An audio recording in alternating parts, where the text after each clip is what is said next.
This week in wrestling history, 23 years ago this week, we begin on November 9th, 1997. The most infamous match in WWE history took place, the Montreal Screwjob. I always get roped into talking about, every time I say, that's the last time I'm going to talk about the Montreal Screwjob, it ends up coming right back up again. Although, in part, I wanted to mention it anyway this week for another reason. I'm going to tell you why in a second. But this was at Survivor Series 1997. You all know what happened. Bret Hart did not like Shawn Michaels. Shawn Michaels did not like Bret Hart. But Bret Hart went to Shawn Michaels a few months before the show and said, look, I'm willing to do business. And Shawn Michaels told Bret, and this is according to Bret, told Bret, well, I appreciate that, but I just want you to know I'm not willing to do the same for you. And that one comment set the stage for what happened in Montreal, which really killed Bret's career. I mean, he had a few fun moments in WCW, wearing the giant metal plate when Goldberg gave him a spear, the El Dandy promo. Those are like the only two things from WCW I really think back and smile on when I think of Bret Hart. That and the Benoit match, but that was kind of somber because it was a tribute match to Owen. But basically his career was over. He just didn't realize it. When he got screwed in Montreal, that was it. He never really attained that same level of stardom. Even with all the championships he held in WCW, it just never felt the same. But it did set the company up for the biggest boom period in its existence up to that point, with the Mr. McMahon character playing the foil to Stone Cold during the Attitude Era. This is what really helped set the stage for that to happen. Now, a year before this, Bret passed up a 3-year deal, a 3-year $9 million offer from WCW to sign a 20-year contract to stay with WWE. And one of the provisions that he negotiated into that contract was that he would have creative control over his character in his final 60 days, not 30, 60 days, should he leave WWE for any reason. I mean, look at the 20-year contract. He's not planning on going anywhere, but as we saw, shit happens. And if shit happens, you want to have a fail-safe.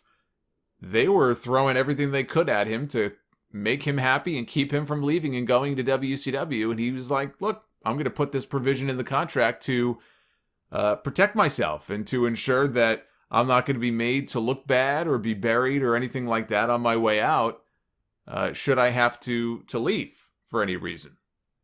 Can't blame the guy for trying. It's like all the people who love to sling mud at Hulk Hogan because in lawsuits and whatever, it's leaked over the years, copies of his old contract with WCW from like 98 or something. And it's unbelievable, the contract that this guy had, the cut that he was getting from the pay-per-views, and just, it was unbelievable. And of course, Hogan always had 100% full creative control. And people would like to kind of take pot shots at him. But you know what? If you're Hulk Hogan and you think you can get a deal like that from WCW, it's not Hogan's fault. Blame Eric Bischoff and WCW and Ted Turner for giving him the deal in the first place. If I thought I could negotiate a contract and have creative control, hell, why not? So Bret took his shot. Vince went against his better judgment and did for Bret what he did for no one else. And little did he know that it would come back to become a real headache for him only a year later.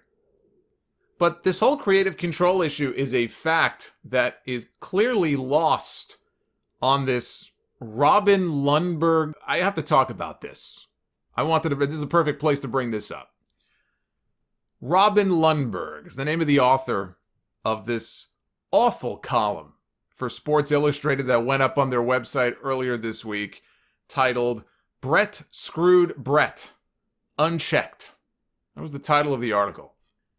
I get that Sports Illustrated, the magazine, and Sports Illustrated Online are two different beasts, okay? They're two different, almost like two different entities in a way. I think their wrestling coverage is reserved exclusively for the website. I don't believe it. I don't think it appears in the actual publication. But it's on the website because they know it gets clicks. It gets them traffic. Although maybe not anymore after this piece was published. But someone linked me to this, and they wanted my thoughts, so I read it. Which did not take me very long because the article was maybe 4 paragraphs long. I had no idea who this Robin Lundberg person even was. I looked him up. Apparently, he also does stuff for CBS Sports and for Sirius XM. It's just embarrassing. I'm not going to read the entire thing to you, which I could do. It would take me all of 2.5 minutes to read the full article. But the crux of it is the best there is, the best there was, and the best there ever will be, and a big baby. And then this part. Hart was leaving the company. At that point, should he really get to dictate the terms? Imagine if this happened in professional sports rather than professional wrestling. Let a star player refuse to enter a game or run a play and then wait for the takes. Actually, yes, he can dictate those terms. You know why he can dictate those terms? Because of Vince McMahon, because Vince McMahon allowed it to be inserted into his contract. That is a pretty important piece of information to leave out, which you will now claim that, oh, I knew about that, but yeah, you can't do a column like that for Sports Illustrated and mention this and not mention the fact that, oh yeah, you know what? The guy actually, he did have the right, if he wanted to exercise this little clause in his contract, which is kind of important. It's kind of an important detail to leave out. Now I see they posted an update. This guy got so much heat. I don't think I've ever seen this before. He got so much heat for this dreck, this awful, just garbage article. Poorly written, poorly thought out. It's like a blog post. I still don't know what it's doing on the Sports Illustrated website, but they got so much heat for it that they had Justin Barrasso, who writes for Sports Illustrated, they had him record a video with this Robin guy. A video update to the written piece to allow for him to better explain himself, and even Barrasso called him out for his dumb take, which he was sticking to his guns. He was doubling down on his stupidity. But he got called out. Even Barrasso called him out. And having now watched the video, as I did earlier, because I saw there was an update, I said, I guess if I'm going to talk about this, I'd better watch the update and see what this guy has to say for himself. Having now watched the video and watched this guy kind of twist and try to defend himself, he somehow manages to come across even worse, having watched the video. But you see, this is why they cover wrestling. Look at the reaction that it generated. How much traffic do you think that article probably got? How many tweets about the article or linking to the article did they probably get? More than they've ever gotten before. And now they're trying to give this guy a chance to save face. The fans didn't screw Sports Illustrated. Sports Illustrated screwed Sports Illustrated by putting this garbage up on their website. 22 years ago this week, on November 15th, 1998, WWE hosted a one-night-only Deadly Game tournament at Survivor Series to crown a new WWE champion. This was the first Survivor Series in history without any traditional Survivor Series elimination matches on the show. Even the 1992 card had one. This had none. Instead, it was a 14-match card, not counting the matches on Heat, because they decided to do a 14-man elimination tournament in one night. Now look, I miss the old King of the Ring format where they did the entire tournament in one night, but that was different. That was an 8-man tournament. You had the first round, semis, and the finals. And the first one with Bret Hart, beating Razor, and then beating Mr. Perfect, and then beating Bam Bam Bigelow, 3 completely different opponents. It was such a great show. And it was, what was it? I guess Bigelow got a bye. I think Bigelow got a bye because Luger and Tatanka went to a draw. So it was only, I think, 7 matches. But that's very different than having a 14-man or a 16-man tournament. This was 14 because Undertaker and Kane got a bye right into the quarterfinals. That's very different. That's a lot of matches, and it's a lot of short, crappy matches, which is really what this tournament was filled with. This tournament was filled with short, crappy matches that really aren't very good. You go back and watch this tournament, it really was not very good. But the Russo swerves, I will say, they were pretty good. Shane McMahon turned heel. He cost Stone Cold his semifinal match against Mankind. Austin made the mistake of trusting a McMahon, and it backfired.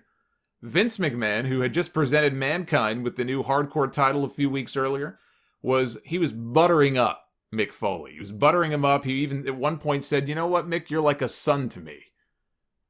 And it was all leading to him taking the fall to The Rock here in the finals. The corporate swerve. They recreated the Montreal Screwjob finish from the year before, which I thought was stupid. But they had Rock beat Mankind, and he won his very first WWE World Championship. The title match on Raw the next night between Austin and The Rock, that thing was just straight fire. I mean, that thing, my God, that crowd was just, could not possibly have been any more amped up for that match than they were. But to go back and they didn't get the title change that night, but to go back and watch that Raw main event the next night, if you do, and I encourage you to go ahead and do so, the moment that Austin steps into the ring, like he marches down to the ring, he steps through the ropes, The Rock immediately comes after him. I mean, there's no silliness, there's no cut. I mean, let's cut to a commercial break. They do that all the time now, right? 30 seconds into a match, let's go to a commercial.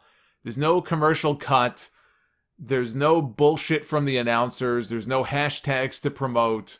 There's no award-winning Thunderdome. Just two guys doing battle and people losing their minds. That is pro wrestling at its finest.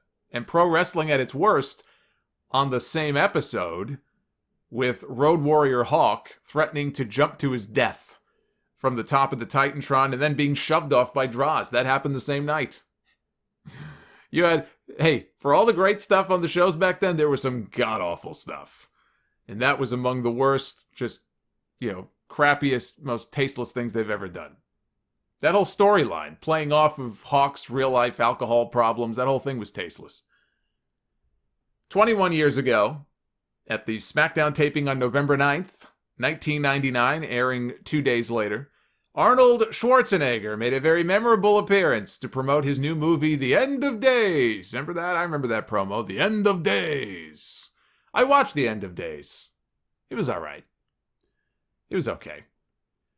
Vince McMahon presented him with a replica Big Eagle WWE belt, and he provided commentary for the main event, which saw The Rock, Shane McMahon, Kane, and Test defeat Triple H, X-Pac, and the New Age Outlaws in an elimination match. Stone Cold Steve Austin, he was the guest enforcer. He hit Triple H in the head with a chair to give Test the victory.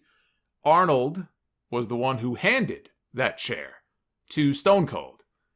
After the match, Triple H took a swing at Arnold over at the announce desk.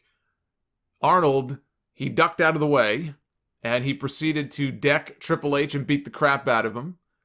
And then he drank beer in the ring with Austin. Arnold looked like he was having the time of his life out there. On that same episode of SmackDown came one of the more memorable segments in SmackDown history. And you are correct if you are of the belief that this also was very tasteless and you didn't really like it. I have to say, having watched it played out, this whole feud between the Big Show and the Big Boss Man is a guilty pleasure of mine. And it's all because of the Big Boss Man. This was in the middle of the feud between these two. The Boss Man was mocking Big Show at every turn after his father, in storyline, died of cancer. In real life, his father did die of cancer when he was younger. But this whole thing supposedly was Big Show's idea. Russo was people can blame him if they want to, but you'd be an idiot because Russo was already gone. He wasn't even working there anymore. So you can't just chalk this up to another Russo storyline. He was already in WCW. But Boss Man did some horrible things to this man during that program. He went to his mother's house. He got Big Show's mother to admit on she didn't realize that she was being recorded at the time, but they're filming this in her kitchen through a window. There's like a hidden camera. And he got Boss Man's mother on TV to admit that her son was a bastard child. The poem. Who can forget the infamous poem? With the deepest regrets and tears that are soaked, I'm sorry to hear your dad finally croaked. He lived a full life on his own terms. Soon he'll be buried and eaten by worms. But if I could have a son as stupid as you, I'd have wished for cancer so I would die too. My God. My God. My God. And then there was the funeral for the Big Show's father, which took place in a real cemetery. Bruce Pritchard tells the story. This company is something else. Filming shit like this in a cemetery, filming shit in a funeral home, with an actual wake going on in the room right next to them, somebody in a casket screwing the brains out of a mannequin. This company is just the picture of class. It blows my mind that Vince McMahon was so upset and couldn't figure out for years why he couldn't get classier sponsors like car companies to advertise on his shows. I can't figure out why. I'm scratching my head here, trying to figure out why some of these Buick and Honda and all these companies wouldn't want to advertise with such a classy organization. But this was filmed in a real cemetery, and Pritchard tells the story that the groundskeeper told them before they started filming, look, we have a service in the next couple of hours. If you guys can get this done before then, that would be great. And please, please, please, do not damage any of the grounds. So they have this mock service, this mock funeral, which is interrupted by the Big Boss Man. Big Boss Man comes driving in this old Blues Brothers-looking cop car, which has a giant loudspeaker on the roof. So his voice is coming through on the loudspeaker. He's shouting things. They're in the middle of this cemetery. They're right in the middle. And so you've got real people coming in to pay their respects to their loved ones, and they hear this guy on this giant loudspeaker hurling insults at the Big Show. Boss Man says to Big Show's mother, you know, you're a widow now. Maybe you want to be with a real man. And at that point, the Big Show comes charging over at Boss Man, who quickly gets back in the car. Big Show kind of steps onto the hood, and the Boss Man starts to drive. Big Show takes a bump on the floor. So everybody goes over to crowd around Big Show and make sure he's not dead, make sure he's okay. Boss Man, meanwhile, he drives over near the casket. He gets out of the car. He has a giant chain, and he loops the chain around the handle of the casket, ties it to the back of the car, and he's still shouting insults. And he gets back in the car, and he begins to drive off with the casket tied to the back of this car. And the Big Show sees this. He runs over. He dives on top of the casket with his father inside. He's body surfing this casket. And the whole time, this is tearing up the grounds. I mean, this is tearing up the dirt.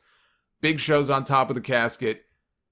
And he body surfed it, I'd say, for maybe a few yards before sliding off. And he took this great, exaggerated, upside-down bump. Like, literally, you remember in the Survivor Series match in 96 with Shawn Michaels and Sid? It's like a meme. If you do a Google image search, you'll find the picture.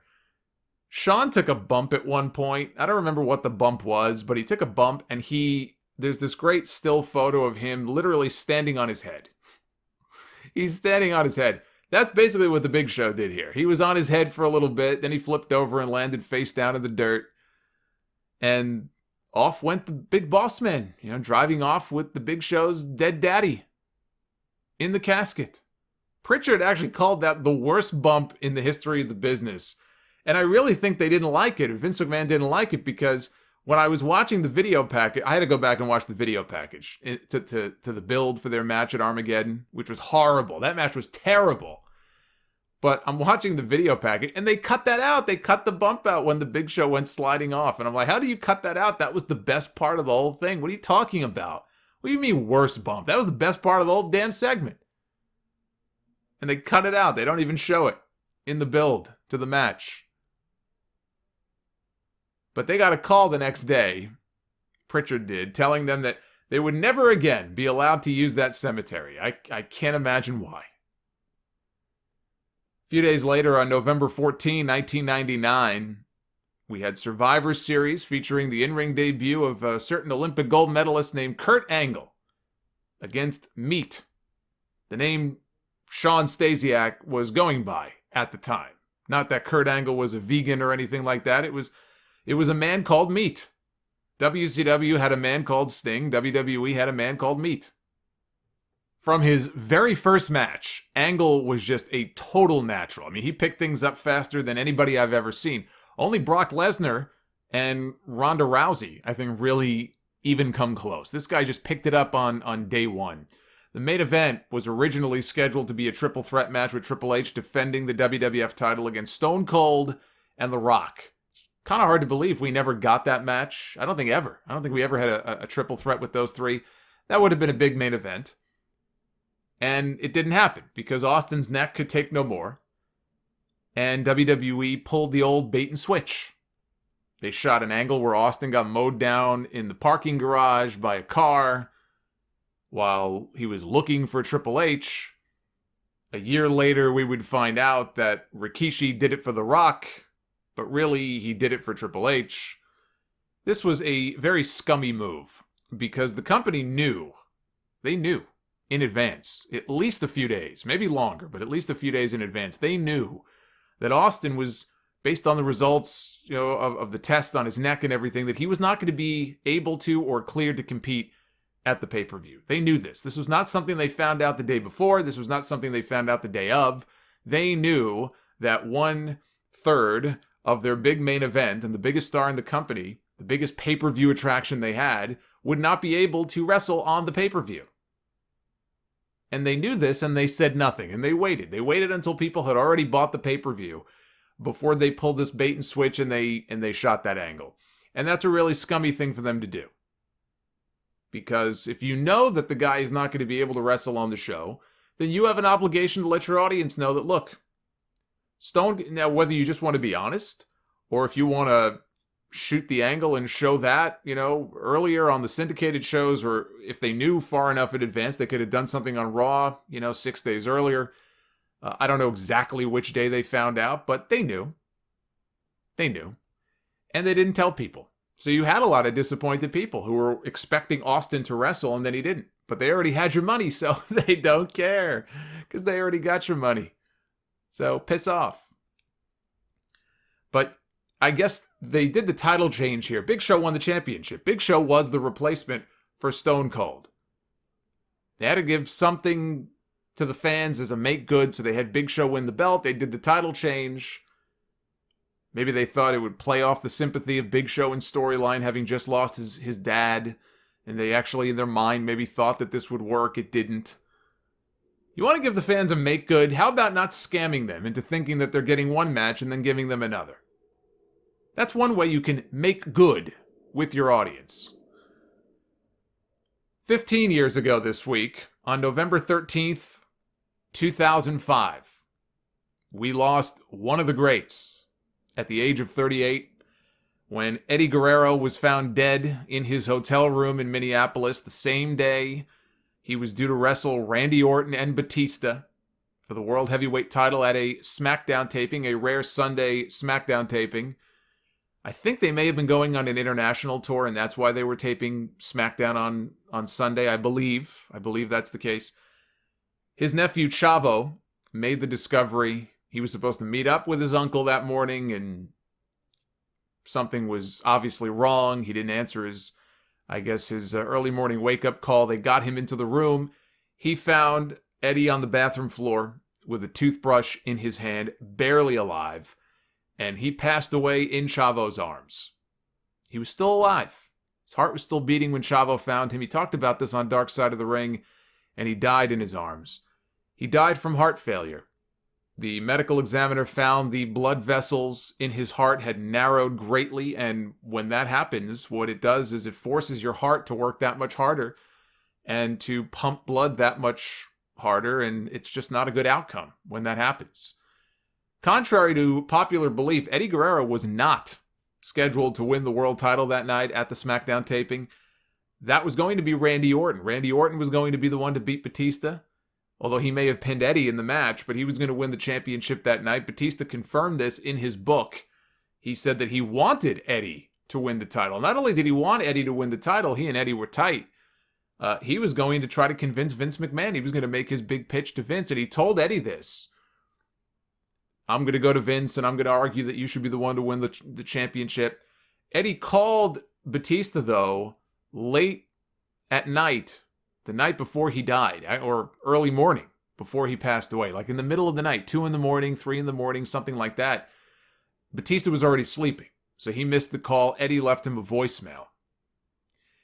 And that's the last message that Dave ever got from him.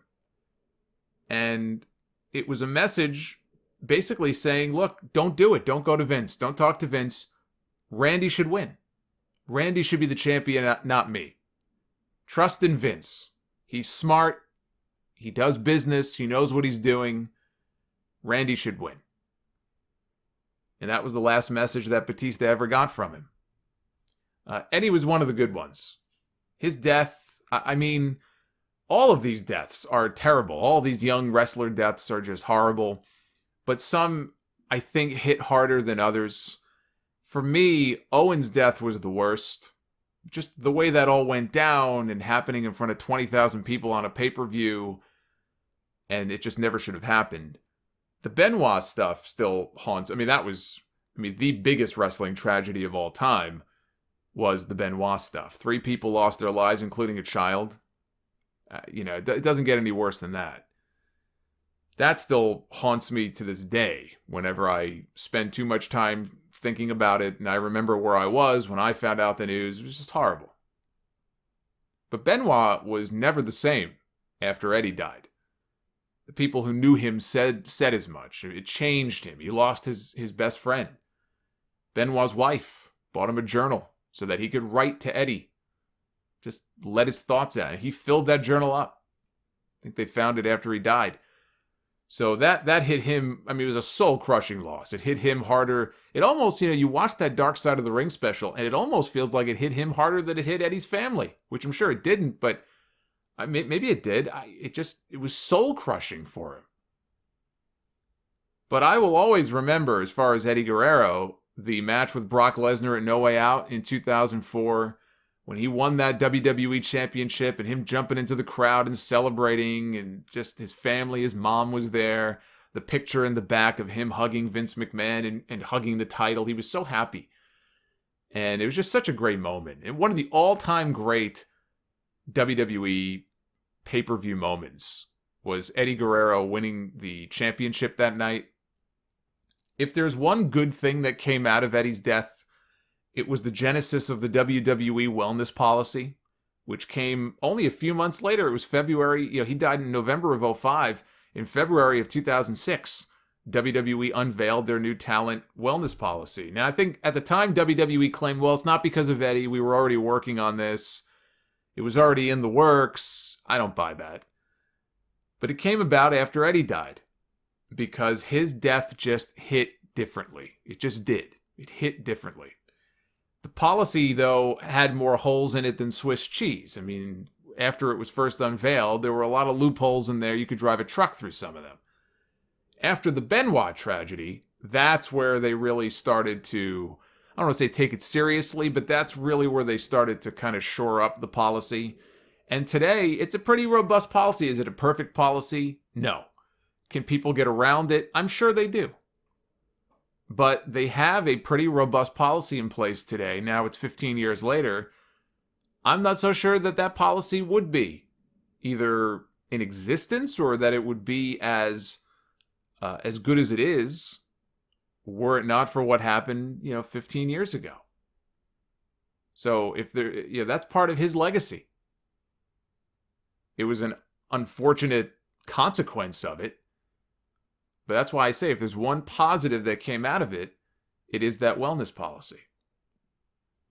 And 1 year ago this week, in the early morning hours of November 9th, 2019, pro wrestling lost one of its rising young independent stars in 25-year-old Matt Travis, who became the 28th cyclists last year to lose their life in New York City when he was struck by a dump truck driver making an illegal left turn. And the driver's punishment, we found out about this a few months ago. The driver's punishment, he had his driver's license revoked for 6 months, and he had to pay a $250 fine.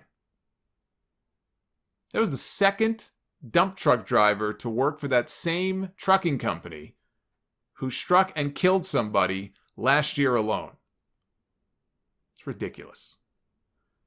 But Matt was very talented. I had the pleasure of being able to call some of his matches in House of Glory.